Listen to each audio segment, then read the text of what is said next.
Good day. We are starting chapter 18 of our novel North and South by Elizabeth Gaskell. And in chapter 18, the epigraph is likes and dislikes. And we're going to see that this is referring mainly to Mrs. Thornton, who seems to be torn in two different directions. The two lines of the little verse reads, "My heart revolts in me, and two voices make themselves audible in my bosom." And when we start the first paragraph, Margaret returns home and she finds a letter from her Aunt Shaw. Now we know that Aunt Shaw is her mom's sister, and this is of course the upper class, the wealthier parts of the family that the mother originates from. And in line 8, I believe it is, we hear that the doctor had been to see Mrs. Hale. What did he say? Dixon tells me he spoke to you about her. And so we see that there is a reversal of roles, specifically of the parental role, where Margaret is the one who needs to be informed and needs to be updated. And even though the father is quite stressed about it, it is Margaret who is realistic in dealing with the situation.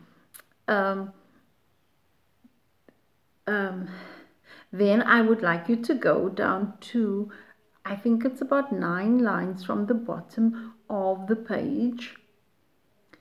Only care. He did not recommend change of air. He did not say the smoky town was doing her any harm. Did he, Margaret?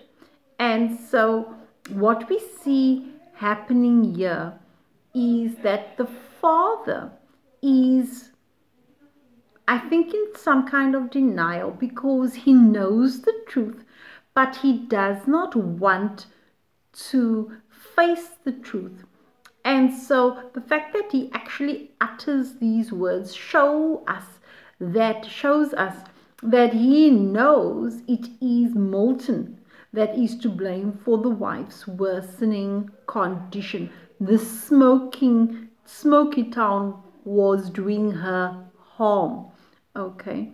And then in the last 4 lines, Margaret saw in her father's nervous ways that the first impression of possible danger was upon his mind. And so when she looks at the father, she sees a worried man, and she knows that he's worried that, or he's realizing that the consequences of his actions, his decision to move the family to Moulton, is directly responsible for the worsening position Mrs. Hale finds herself in. And then it ends in the last sentence on page 167. He could not forget the subject, could not pass from it to other things. He kept recurring to it through the evening. And so it's weighing very heavily on his mind. And now we come back to the letter from Aunt Shaw, saying in line 4, she has gone to Italy and it's so hot and she's going to rent rooms. Obviously she's on holiday, and while she is focusing on that, the father has been unable to move on from the subject of the mother's illness, and I mean in his mind. And then he comes back to that topic and he says to Margaret, and he's talking of course about the doctor. He did not say anything about diet, did he? So is the diet responsible? Can we improve her through a diet? It was to be nourishing and digestible. Mama's appetite is pretty good, I think. So It is eating at the father. Do we feel sympathy for the father at this point? Personally, I don't. You know, you make your bed, you lie in it. Then I'd like us to go to line 19, and there's quite a little paragraph starting with, if ever you hear or notice your mother wishes for anything, be sure to let me know. I am so afraid she does not tell me always what she would like. Pray see after that girl Mrs. Thornton named. If we okay, now I don't want to get ahead of myself, but I think again, you know, we always talk about the reversal of roles. Margaret's mother, Mrs. Hale, should be the one confiding in her husband, speaking to the person she's most close to. But we see that's not the case. Mr. Hale keeps running to Margaret as if she was the adult. And this is also un-Victorian as can be. Okay. She's been very tired.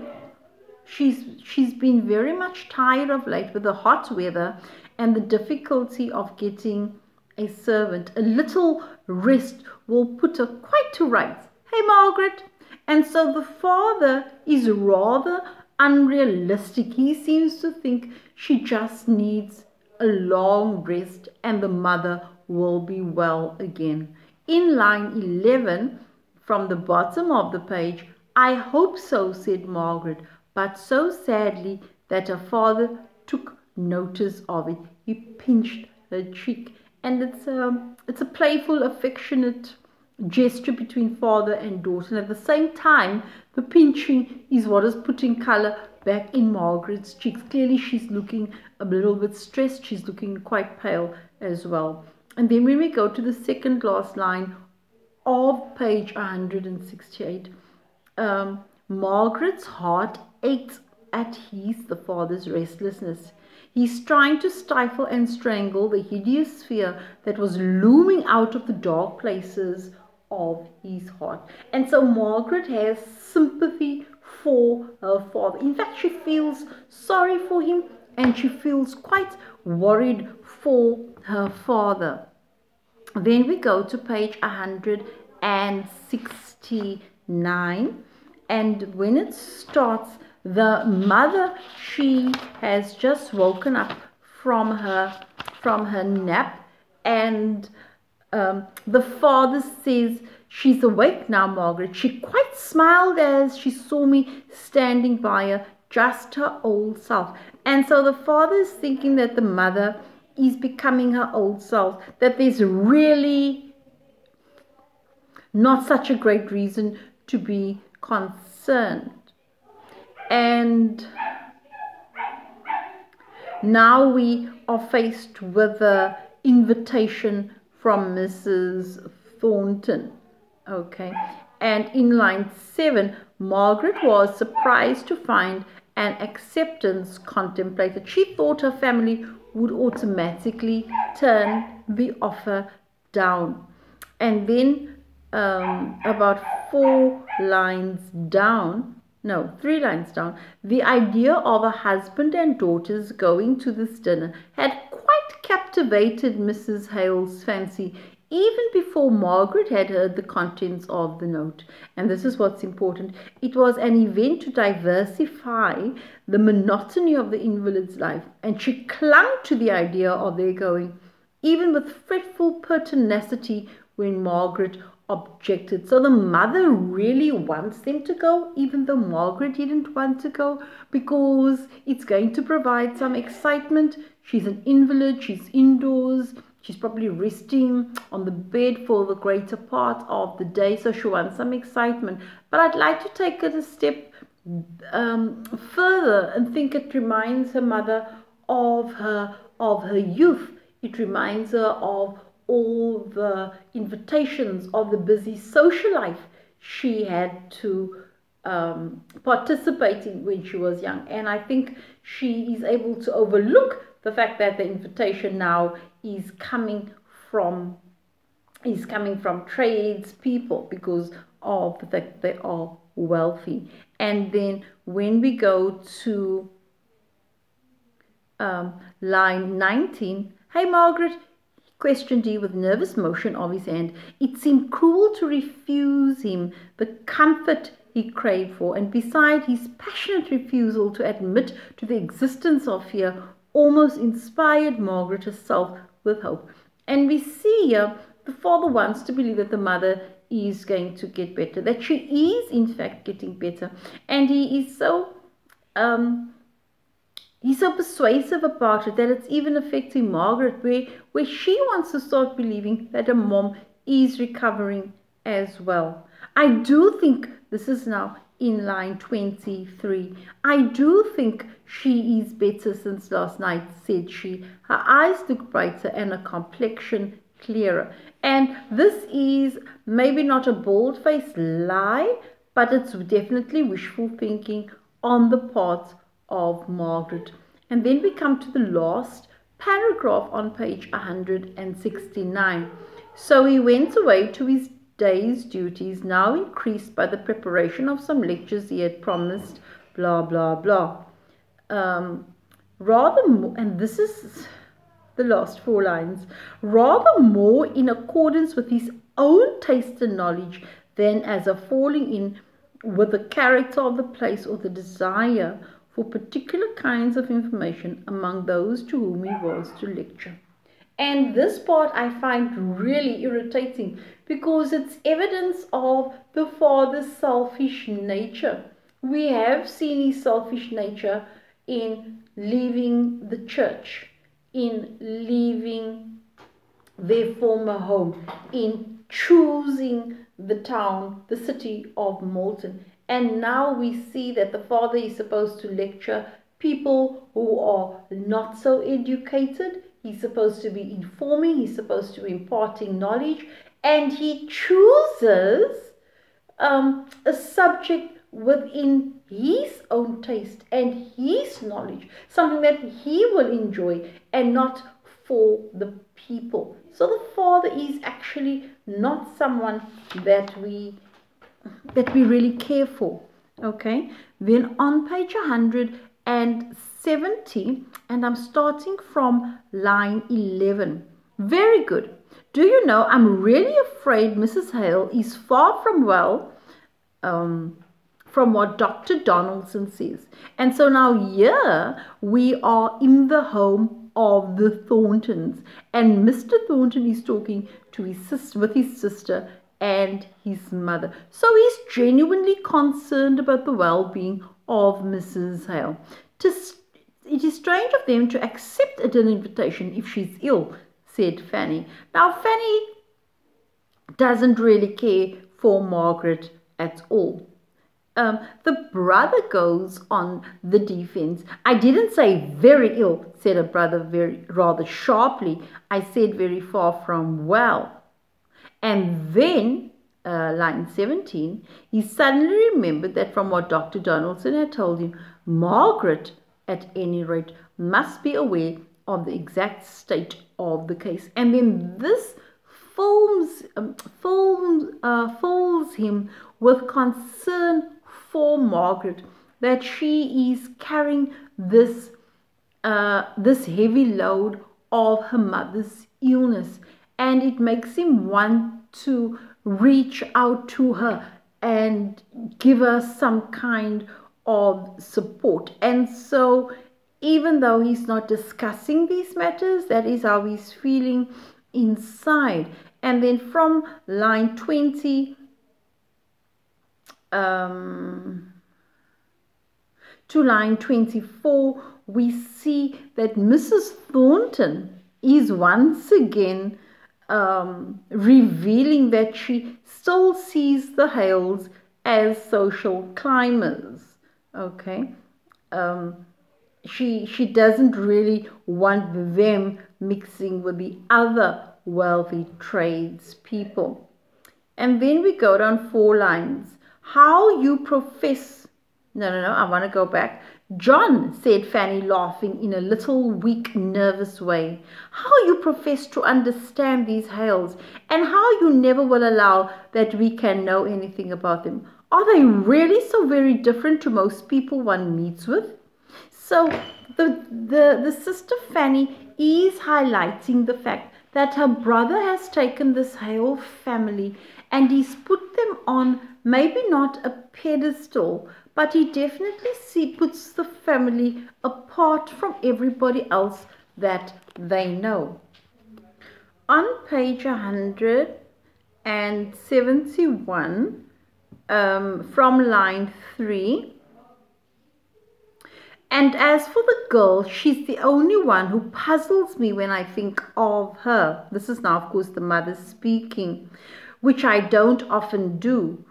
She seems to have a great notion of giving herself airs, and I can't make out why. I could almost fancy she thinks herself too good for a company at times, and yet they are not rich. From all I can hear, they never have been.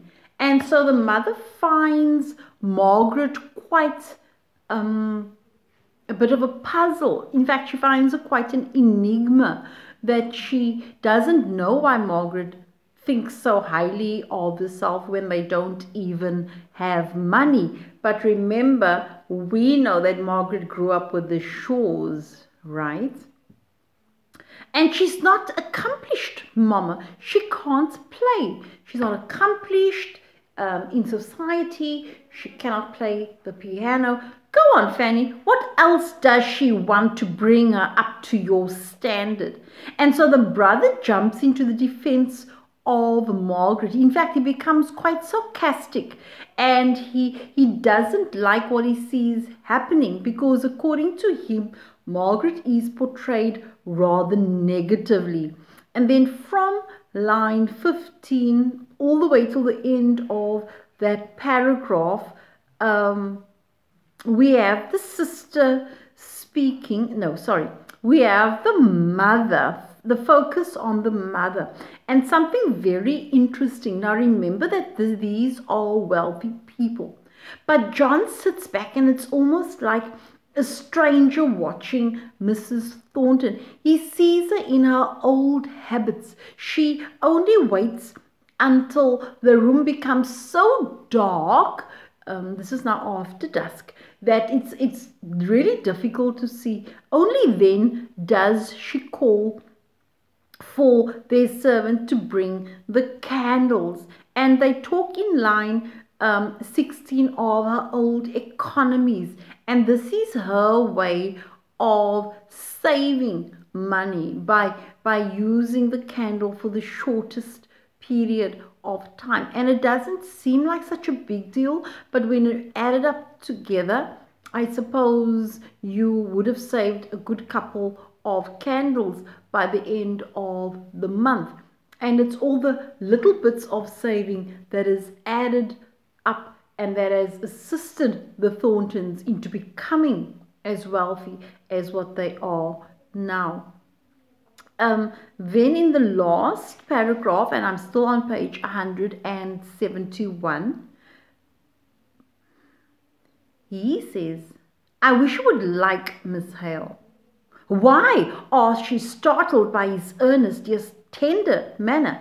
You'd never think of marrying her, a girl without a penny. She would never have me, he said with a short laugh. And what's so interesting, what's so profound, is that John doesn't deny it. He doesn't say to his mother, oh, I have no interest in marrying her. He says she won't have me. And for us who are able to look between the lines, we can see it's more a case of, yes, he is very interested, but he doesn't think that he is good enough for Margaret.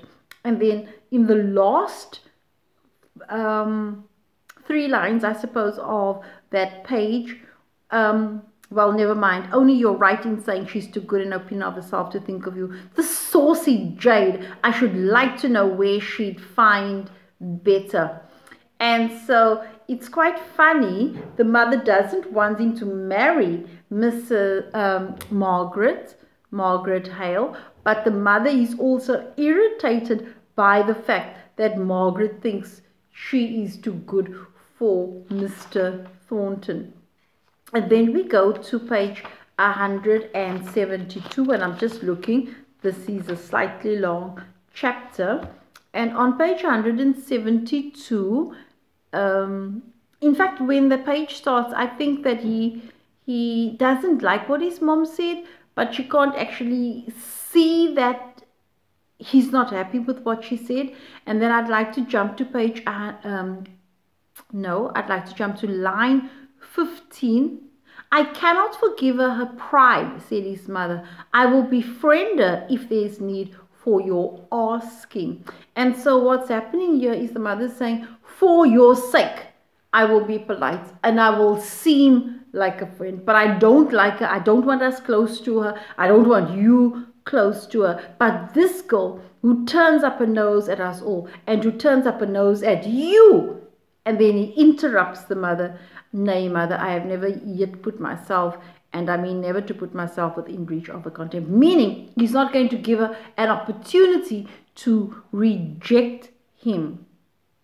Okay, and then the mother gets quite irritated again from line 23 to line 25. When I'm with her, I don't know if I like or dislike her. Now we see where our epigraph ties in.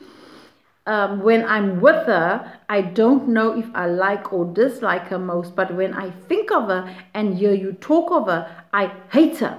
I can see she's given herself airs to you. And so the mother is torn between liking and disliking, and I suppose it would be easier to like Margaret if there wasn't this attraction on the part of a son to Margaret. And then when the page ends, the sister actually ends this. I only wonder why you talk about her so much then. I'm sure I'm tired enough of this subject. And I suppose that for us as readers, it's easy to see the whole Mr. Thornton attraction, but of course he doesn't fully see it, and I think doesn't want to fully see that. And then on page 173, from line 4, have the hands actually turned out? Asked Mrs. Thornton with vivid interest. And I feel that the use of the word hands, she's not saying the laborers, she's saying the hands. I feel it's derogatory. It's maybe a little bit offensive. And she's asking here, did they actually stop working? Have they turned out? Have they stopped working? Are they on strike? And then he speaks about his workers that are still coming, but someone else's who have stopped. And then in line 10, the law expenses would have been more than the hands themselves were worth. A set of ungrateful noughts, said the mother.